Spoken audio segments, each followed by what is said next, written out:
As we sit here, we have heavy hearts. We think a lot about the victims and the fires burning in the North Bay.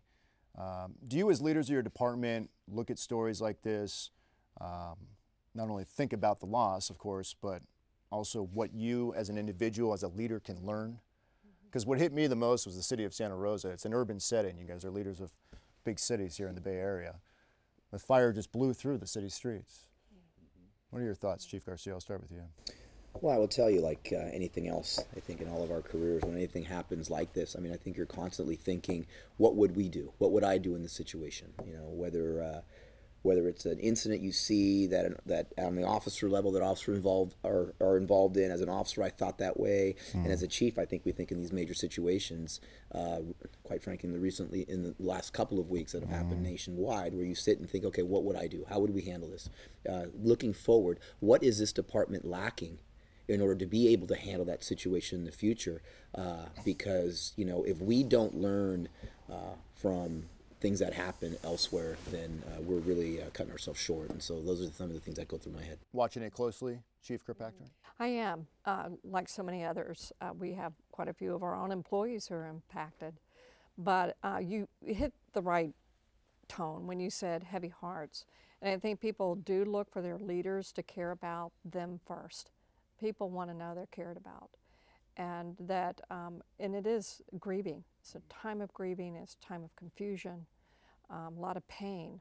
And that's when people do look for leaders to wrap around them, care about them, and then show them a way forward. And I have friends in the San Francisco Police Department, Chief Scott, and a few of them sent me photos, because I know a number of your officers were quick to respond and help out the Santa Rosa Police Department, the Sonoma County Sheriff Department, when that fire started up. Yeah, and they were, it's devastating, first of all, and I agree with Chief Garcia and Chief Kirkpatrick. You have to be concerned with your own people and their well-being, but also preparedness. I mean, I don't think we could ever be prepared enough for these type of events. Preparedness and then collaboration. Oftentimes when these catastrophic events of this magnitude happen, you have to rely on other agencies to really work together with you to do your job well, and that coordination is really, really important, particularly if it's a regional type of situation like we see with the North Bay fires. I mean, departments that don't normally work together, now all of a sudden you're working toward the same mission and goal to save lives and get people out of harm's way, and you can't be too prepared for these type of situations. I mean, we always try to train and prepare our people to respond, but when that moment comes, you are proud when you see your training pay off, because really that's what it's about, is how you respond. I mean, we can't stop these incidents from happening. It's how we respond to them. A week before the fires, we had the worst mass shooting in our country. I know, Chief, you had the UPS shooting back in June, but is it your biggest fear as a chief, a mass shooting? If not, what would it be? Well, I don't know if it's the biggest. It's always something that's on your mind. Again, it goes to preparedness as well. I mean, we train for these type of things, and we train on how to respond. The San Francisco Police Department, all of our officers have been through some type of active shooter type of training. So it's in today's world, I think you just have to be prepared for everything. You know, we have mass shootings, we have, you know, what's going on in Europe with vehicles ramming pedestrians and that type of thing. So you have to really be prepared for it all. You don't know how it's going to come at you. And you know, part of a good law enforcement agency is being prepared to deal with whatever comes our way. And really it gets back to training and our response. What about you, Chief Kirkpatrick? Well, I think that we have, unfortunately, in America today, been witnessing mass shootings. So because of that, I have to agree with Chief Scott. We're pretty prepared now in knowing how to engage an active shooter. And we do a lot of time training on that, anticipating that. And so I think we're way more prepared and ready if that event occurs. One story that out of Las Vegas that struck me was how a couple of Las Vegas police officers just came in contact with a couple of deputies from the county, and that was the responding SWAT team. That they moved in before getting on the radio, talking to whoever they have to talk to. When should we go? What should we do? They just reacted. Are your officers trained to do that? Well, that is how we're trained to do. I remember years ago I was on our SWAT team, our merge unit, where after Columbine had occurred at the time, and we spent about 8 to 12 hours in a room trying to figure out tactics if that were to happen. The interesting thing about it is we're trying to come up with tactics to inform our patrol personnel, because the reality of it isn't our SWAT team that's going to be dealing with an active shooter type of situation. It's our men and women that are working patrol that are going to have to deal with it. So we have to impart the knowledge and the techniques to them first and foremost. I'd like to think that that's the way those officers were trained, and you go and you deal with that situation and how you were trained. I saw that the police department there released some body camera footage. Do you guys all your officers have body cameras right now, Yes. right? Yes. Do you believe in them, Chief Kirkpatrick? Do you think it makes your officers better having those cameras not only on, but literally on as well? Yeah. Oakland was one of the very first cities in the country who embraced the body-worn camera early on. Our officers today, it's just a part of their work, and they don't think twice about it. It serves to protect everybody, the citizens who we come in contact with and the officers. It gives a little more, it puts stories in context, and context is important. Chief Garcia. I absolutely agree with them. I believe in them. I think it does help, us be able to tell the story, whichever way that goes. I know we talk a lot about, it protects the officers and makes them better. I don't like that it makes an indictment on officers that were doing something wrong before. And so it does just paint the picture and it tells a story. Now, they're not the panacea. And I say this quite often, is that they are a tool for that transparency and to build on that trust, but they certainly aren't the panacea. Without having things in place as, whether it's other techniques, if we're talking about community transparency and trust, the camera really, doesn't offer as much as I think people think. So you really need to build a foundation and not just simply depend on the body-worn camera to build that trust. What's the rule? Do you guys all have different rules when it comes to releasing footage and whether you release it or not? Yes. And what's your rule, Chief Scott? Well, our policy is pretty clear. I mean, San Francisco Police Department, we want to be as transparent as possible. So there's really three issues that we look at. Number one is the release of body-worn camera footage going to endanger anybody's life, either officers or the public in general. If the answer is yes, we won't release it. Is it going to jeopardize the investigation? That's number two. And we go through basically any time that becomes an issue in terms of release or not release, we go through this progression. Number two is the investigation. Will we, by the release of a body-worn camera footage, jeopardize an investigation? If the answer is yes, then we don't release it. Third thing is, are there any legal or privacy issues that prevent the release of body-worn camera? We just had a recent officer-involved shooting where we did release portions of it, but we redacted or digitized portions of it because we had 3 victims. It was a hostage situation with 3 victims. And we felt that it would be a violation of those victims' privacy to release their identities. And so we did not release their identities. So those things have to be considered. I agree with both chiefs here in that it's not a panacea.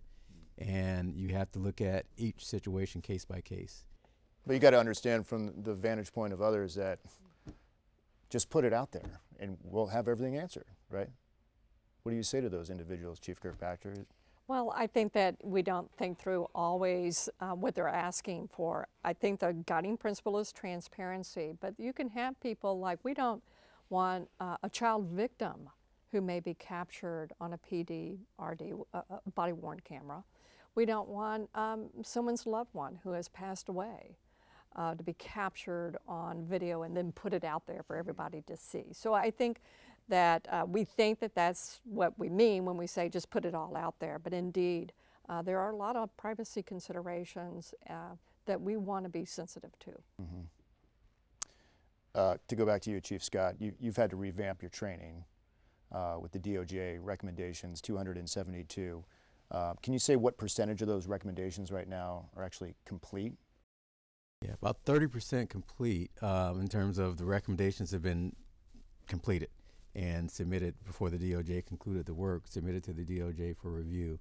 And we have another 20% that are in the review process internally. So they go through several stages of review before they get to me and ultimately to the police commission.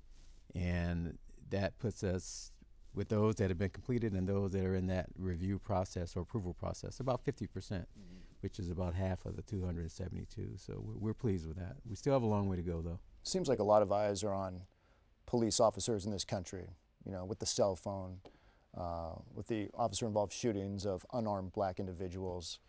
Do you think, Chief Garcia, since the Black Lives Matter movement kind of started to swell, has it changed the way you train your officers or how your officers respond in city streets? Is there a difference between now than prior to the Black Lives Matter movement? Well, you know, our department, we've been taking on the 21st century initiatives, you know, long before this movement began. There were some things the department was doing, the things that I think that we felt we could be doing better. And so we wanted to be proactive about that and work in a time of non-crisis, because we were in crisis in our city. And so we wanted to keep putting into that emotional bank account with our community as a whole. And, a rising tide lifts all ships. And so we raised the level of expectations to our officers with additional training, with the cameras, with policies, and we felt and we feel that the use of force issue is a very important issue in our department. We're continuing to look at that. And so we want to make sure it sends a message to our community that's important to us, and also send a message to our officers of the importance and responsibility that's laid upon us when we put this uniform on. What do you think, Chief Kirkpatrick? Well, you know, after Ferguson is when the Black Lives Matter movement rose up, and it forced a national conversation, which is still in play. So I think it is absolutely important that we executives in law enforcement hear the voices. One thing that I love about Oakland is that we're a city of great activism. We're a city of protest, where many voices are raised. And it's important to hear them all and to be mindful that indeed we really are public servants. We need to hear these voices, but it has forced Yeah, but a lot of those protests conversation. do cause damage to, I mean, I've been in there in the middle of them before, down Broadway and streets. Right. So let me be clear, though, and I'm glad you said that. I like the fact that Oakland is a city of protest, but there's a big difference between protest and destruction. So anyone's voice of opposition is welcome in Oakland. But you may not destroy our city, you may not destroy property, and you may not hurt other people physically. But a voice of protest is a foundation of our American fabric, and I want to retain all the richness of that in Oakland, but be sure that we're safe in property and in people's personal safety. So that's what protest is to me. I want to move on to service weapons. Stolen service weapons has been in the headlines, it seems, more and more frequently. Recently, a San Francisco sheriff deputy was fired because his service weapon was stolen. Is this a big problem? Getting officers' weapons stolen out of, whether it's their patrol vehicles or personal vehicles?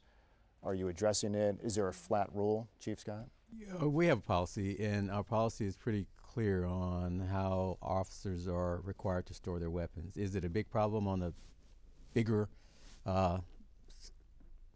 scope of things?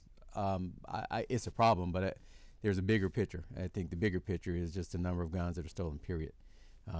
Our officers are to abide by our policy. We do have a policy in terms of storage of firearms. So if they don't abide by that, are they dismissed from the force? Or Well, they're subject to disciplinary. I mean, and you have to look at the case in its totality.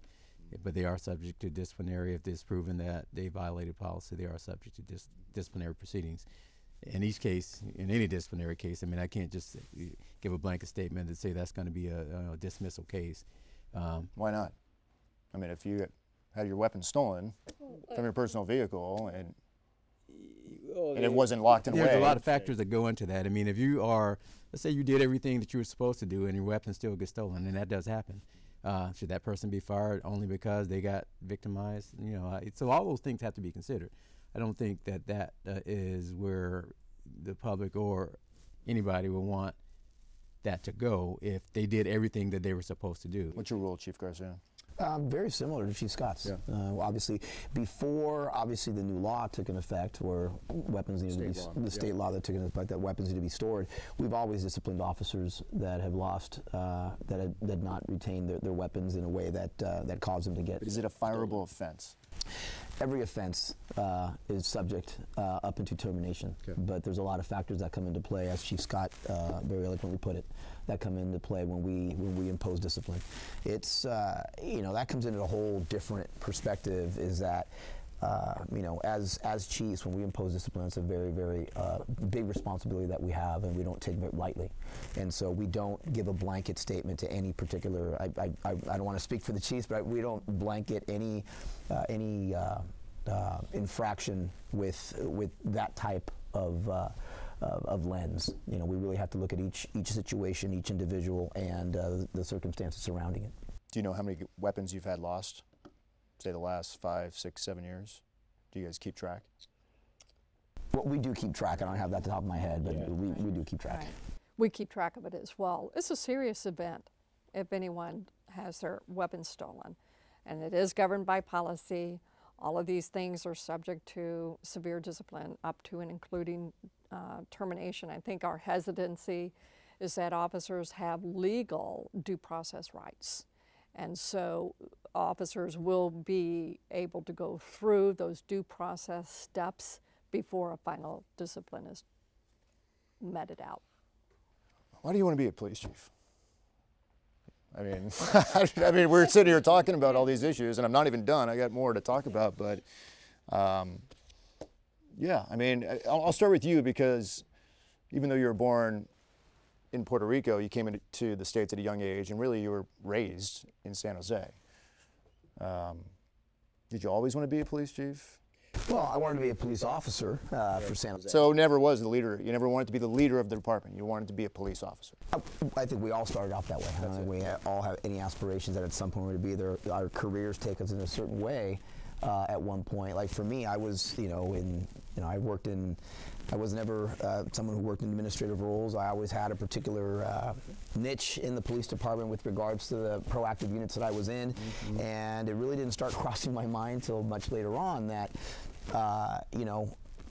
I wanted to try to make the day-to-day working conditions of the hard-working police officer that wants to go out and do good for this community, that wants to build strong ties with the community, but also wants to keep the wolf away from the door and keep their community safe. And what does that officer need to succeed? And I like to think of myself as being in that briefing room whenever a policy that I push out, and I always look at it from both sides, or I try to. But you're also the chief of the city you grew up in. Yes. Does that mean a lot to you? It means a lot to me, and I've said this before, and I've said this many times, so at this point I'm sure it'll come back. I'll never wear another patch on my arm, and I say that very proudly. I'm here, I've arrived where I wanted to be, this is my dream. I learned how to speak English in San Jose.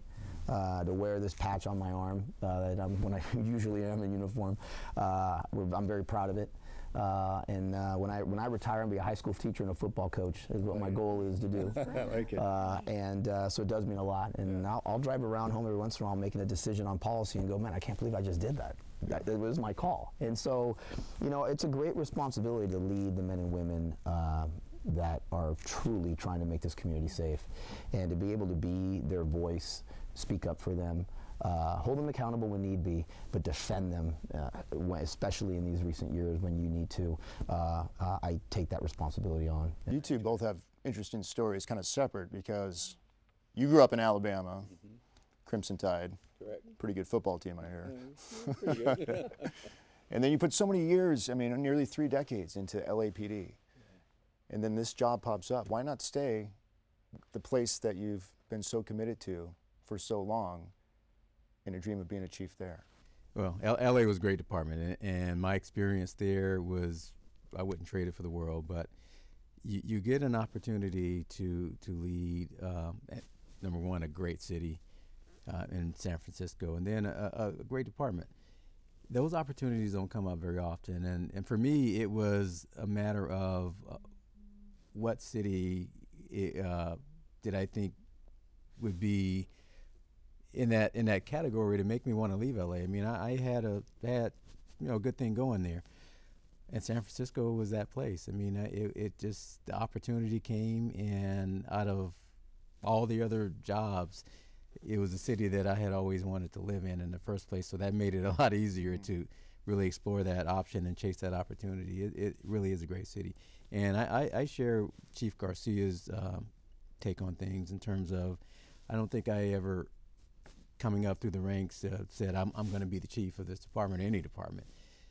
You just do the best job you can do. I mean, every job to me was a great job, and I think in LA went through 11 steps to promotion before I left that department, but every job was a great job. I mean, I never had a bad job there. And it really has to be a labor of love. I think we're at a time now in our profession where we can really make a difference. I mean, Chief Kirkpatrick talked about the national discussion and all the challenges facing policing. I think we're at a really good time where we can. It's a tough time, but we can make a difference. I mean, Chief Kirkpatrick, you spent so much time in Washington, and I guess it's for both of you. But would you not be a better police chief in that state than in a city you really didn't know too much about? I know you didn't familiar with Oakland, and the same. I mean, wouldn't you be a better police chief in LA after so many years? Not necessarily, and I'm probably the most unique in that this is my 8th police department, my 8th patch, my 4th as a chief of police. 3 times I was a chief of police in the state of Washington. So I left Washington and went to Chicago as one of their top chiefs before coming here. So I have a very unique path of over 16 years as a chief of police. Started in 1996 as a chief. So I've had this incredible variety. All of my opportunities were presented to me, and so my path of becoming a chief was unique, and people, for the most part, for most of my opportunities, reached out to me thinking that I might be a fit, and I wanted Oakland. Oakland is where I really wanted to be. I believed I was a fit for Oakland, and I think leadership is not about rank. Rank is a position of authority, but that's not a leadership. Leadership is where you're viewed as legitimate, and you have influence, and you can change and make impact. And I think that's why I've had these wonderful opportunities. California's a sanctuary state now, well, effective January 1st of next year. Will you direct your officers to cooperate with ICE agents? Absolutely not. You know, I think first of all, the term sanctuary state, I mean, it's been taken off and it's taken on a life of its own. It's not really exactly. You don't like the. Well, I think the phrase, you know, quite frankly, I mean, we're here to protect this community from a criminal element. Okay, and you know, I think that the sanctuary label tends it to be that we're being softer on crime in some way, shape, or form. That's not how I'm very familiar with Senator De Leon's bill. I've read through it many times through all the amendments that it had, and I think they were very careful towards the end to try to balance out. Switched it up a little bit. Well, I think they listened to the voices and were very careful about balancing protecting the rights of our hard-working immigrants, and at the same time protecting the rights of residents of this community from that criminal element. And so, but from cooperating with ICE for civil deportation matters, that's not something the San Jose Police Department is going to be doing. Let me read you an opposing voice in law enforcement. The Santa Barbara County Sheriff, Bill Brown, in response to this law. As a result of the new law, people who are chronic or serial criminals that just haven't risen to a particular level of crime yet are going to go back out into the community, and people are going to be victimized. As fellow individuals in the law enforcement world, how would you respond to the sheriff's words there?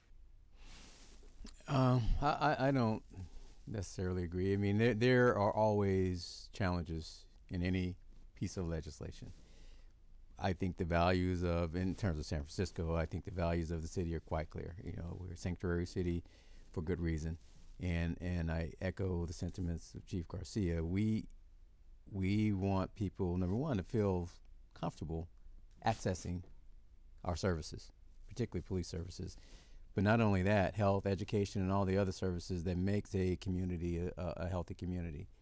And I think in San Francisco, our legislation, 12H, 12I of the city, our board of supervisors passed a few years ago, I think it does that. You know, our policies are basically mirrors that legislation in terms of our sanctuary city. Will we violate or disregard federal law? No. I mean, I think we have to abide by federal law. We will. But also, our city's policy and our values are really clear in terms of protecting the rights of people that are in our city, in terms of having them feel free and confident to access city government, all branches of government, that they can do that without having to worry about their immigration status. Now, criminal activity is criminal activity. And if somebody's committing a crime and they get arrested for committing a crime, that's going to pretty much take care of itself. But on the outside looking in, you have to understand that it just looks like no one's on the same page.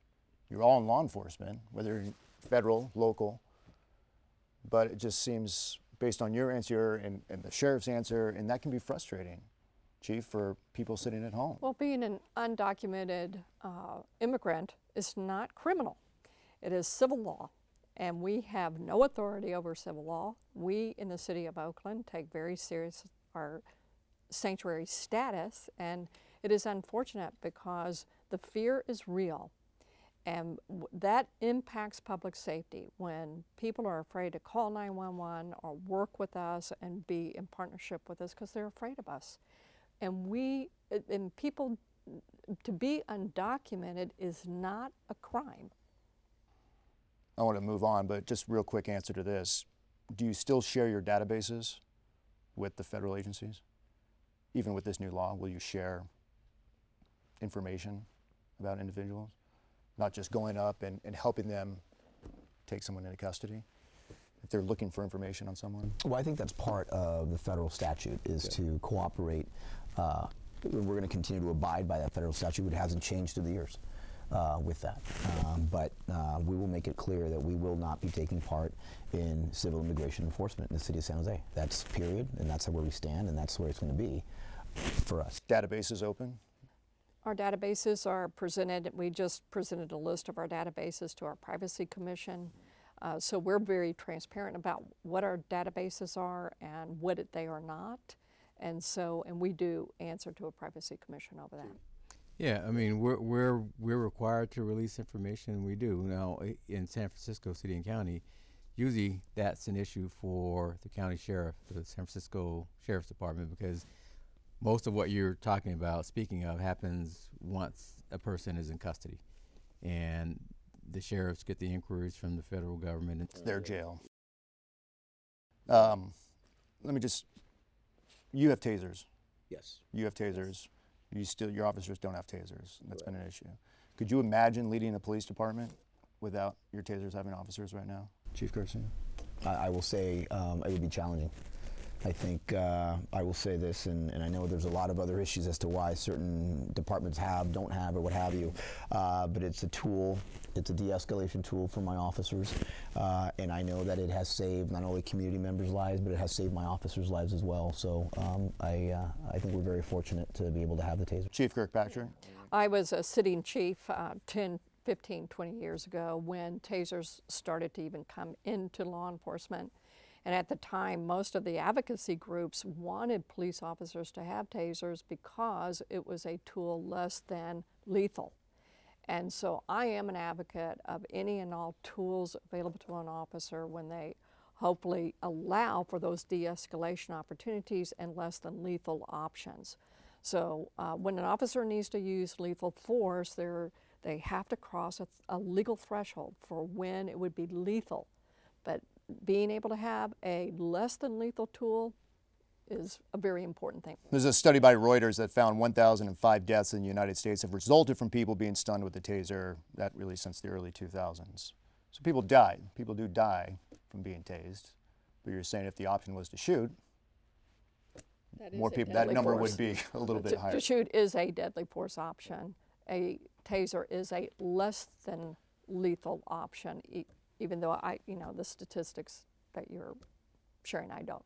You walked into the middle of this debate as the chief. Right. Well, what are your thoughts? Do you want them? Yeah. Oh, yeah. Absolutely. Yeah. Walking in the door. I mean, I came from a department my entire career. that had the use of tasers as a tool. So I haven't been shy about expressing that. I think they're necessary. They are a less than lethal option, which I think is needed. And there's a lot of research out there. You quoted the Reuters study, but there's a lot of research out there. And my advice to people would be to read the research and really look at the source of who's providing that research and make up your own minds. There's a lot of differing opinions on tasers in San Francisco, of course, but at the end of the conversation, I will always advocate for it because I think in modern day law enforcement, it's needed.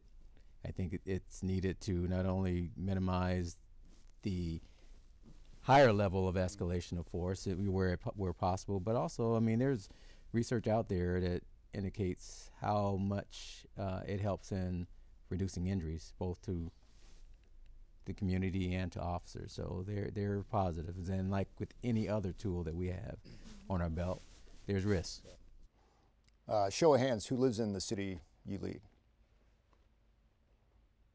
So what percentage would you say of your officers, sworn officers, actually live in your cities? Oh, I can't. Come on, Chief. I haven't broken it down. But I will tell you, as we start growing and get there, I will say this: there is an issue with officers not living in the city. So would your department be better if your officers lived in the city they patrol? That's the question. You know what? I can't say that it'd be better or not. I will tell you this. Why not? Because I'll tell you. Why, don't you have a lot of passion for where you live and protect your community if you lived? You know? You do, but you know what? I know and I've worked with men and women that don't live in the city of San Jose that would risk their life just the same as any other officer that lives in that city. Good point. So I'm not going to make an indictment on those that don't live in the city because they risk their life every day just like I do. Does it affect recruiting? Is it something you look for in recruiting, Chief Kirkpatrick, when you're trying to staff your department? Right. We actually offer an incentive through our pipeline program. So a cadet who lives in the city of Oakland, we will help pay for, we'll pay them to be a cadet as an incentive. But it is, you know, is an issue associated with people think that if you live in your city, you'll be more devoted to your city. But I agree with Officer Garcia. We only have about 10% of our officers who live in our city. The finances, the cost of living in Oakland is outrageous. And so I understand why people don't live in the city. However, a lot of them grew up in Oakland. They may not live in the city center or the boundaries today, but they grew up in Oakland. And you have to be loyal and devoted to Oakland, or we don't want you on the police department. Right. We want you to be committed to Oakland wherever you may live. Is it a problem for you? I mean, you're not in a cheap city either. About 25% of our officers live in the city, and like Oakland, Chief Kirkpatrick, there are a whole lot more of our officers that grew up in the city, that know the city very well and grew up in the city. And I think for residents, look, I didn't grow up in San Francisco. I'm just as devoted to the city as anybody. I didn't grow up here. I didn't grow up in Los Angeles. 27 years in Los Angeles, I think I was as devoted, if not more, than anybody. It really depends on your mindset as a police officer. If you're going to serve any city, you got to be all in. And, you know, it's a matter of finances. It's a matter of a lot of things why people choose not to live in the cities that they serve. But I don't think that makes a difference between a good police officer and not being a good police officer. We've got to start wrapping up, but I want to hit two more things real quick. And one's response times. California law says 95% of 911 calls should be answered within the first 15 seconds. Some cities are missing the mark. Where are you guys at? Are you happy? How can you get better? What's the problem if you're not happy? Well, I'll start off. You know, one of the issues as the San Jose Police Department has been rising here in these last couple of years is our communications staff as well also suffered the same effects that our sworn staff suffered. And so to some respects, percentage-wise, even worse. And so we're constantly trying to fill those gaps that we have with our communications staff and our personnel who do an amazing job. You know, I've sat in on sit-alongs with our communications, and they are as devoted, if not more, but they're just as devoted as the officers that are working the street. And we need to get them help. And so obviously it's incredibly important to us with response times and answering that 911 well. Where you want to be right now? We're not where we want to be. No. Obviously we can always be better. But again, with that comes, you know, additional resources to assist in answering those calls. You're not where you want to be because You don't have the staffing? You're short? Is that all of it? Absolutely. Yeah, okay. Absolutely. What about you, Chief? We're not where we want to be at all. We're missing those standardized goals. We're not there. A part of it is our vacancy rate in our communication center. I agree. These communication workers, employees and members of our police department work very, very hard. We are critically short-staffed. We did get 403 applicants, so we're delighted with that, but we have to process them and get them in. But no, we're not where we are. And I think the fact that when we don't respond to 911 in a timely way, which is no fault of our officers at all, but it impacts relationship with the community because they don't know. You know, they call 911, they should be serviced, and it does impact relationship. So we're aware of it. Seconds matter. Seconds matter. Chief, are you happy? What are you? I know we are doing everything we can to improve as well. And there's two parts to it. I mean, there's the answering of the 911 call, which you referred to, and then there's the response by the police department. When you're calling 911, you want all of it to be good. So we are doing a number of things. Our hiring is part of the issue, which our DEM, Department of Emergency Management, is the city entity that handles 911 calls for the city of San Francisco. And they are hiring, DEM is hiring. But the other thing is our research showed in San Francisco that there are a significant number of calls that are pocket dials that end up clogging up the 911 system. So that public education piece is important. There are a lot of people that call 911 for things that are less than an emergency. Smoky skies. Exactly, things that are so, you know, we're trying to look at it holistically, and the mayor has provided a lot of leadership on this issue to make sure that we get better at that responsiveness to people that call for 911 emergencies. At the top, we talked about the fires burning. We talked about the mass shooting in Vegas. And from my perspective, watching these stories, you know, you're saddened by the loss of life, but you have hope because of the heroic stories we also tell and hear. And we saw that in Las Vegas. I saw it, you know, in Napa with the highway patrol officer team landing the chopper in the middle of the flames to rescue, you know, dozens of people. To end our conversation, my point is we all have heroes in life. I'm curious who your hero is, and I'll just go down the line here. Oh, geez. That's a tough question. It's a tough question because whenever I'm asked that question, I have a difficult time staying composed because my hero is my mom. Yeah. I was raised by a single mother. You know, coming from Puerto Rico, and to this day she has the heaviest accent in the world, and you'd think we just got here. And she's with you now in San Jose? She lives in San Jose, yeah. Yes. But she was amazing. I mean, this is the woman that's worked, you know, multiple jobs to put me through school. You know, an enormous sacrifice that she made to raise me and my sister.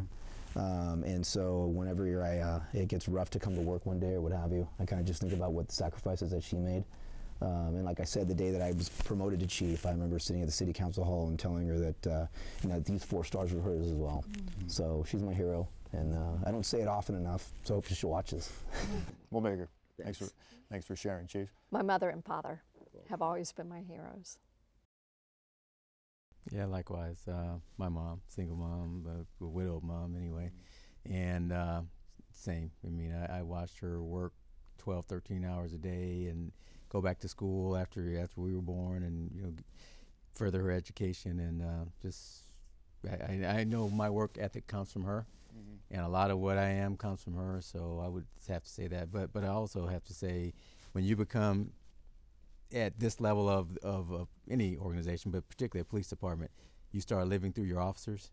And we just, probably all of us could say this, just daily we see heroic actions, and it keeps me going to see the work that's being done. I mean, you just mentioned some of it, but outside of my mom, just day to day, there's always an heroic act being done in our world. So it really is encouraging to see that people whose heart are in this and their head are in it for the right reasons, that are doing what people pay them to do, and that's really heroic to me as well.